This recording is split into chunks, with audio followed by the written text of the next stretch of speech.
பார்க்கலாம். முதல்ல இந்த அவரைக்காய் அப்படின்றது நார் சத்து அதிகமுள்ள முக்கியமான காய்கறிகளில் இதுவும் ஒன்றா இருக்குது.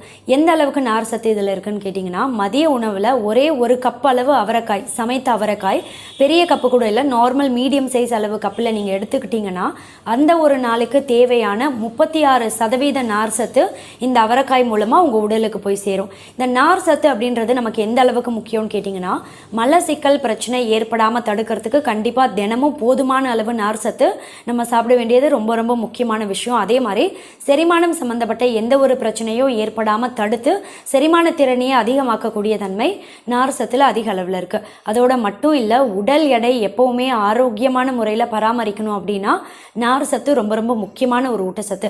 உடல் பருமனாக இருந்து உடல் எடையை குறைக்கிறதுக்கு நான் டயட்லாம் ஃபாலோ பண்ணுறேன் அப்படின்னா கண்டிப்பாக நீங்கள் என்ன செய்யணும், இந்த அவரைக்காயை உங்கள் அன்றாட உணவில் சேர்க்கணும்.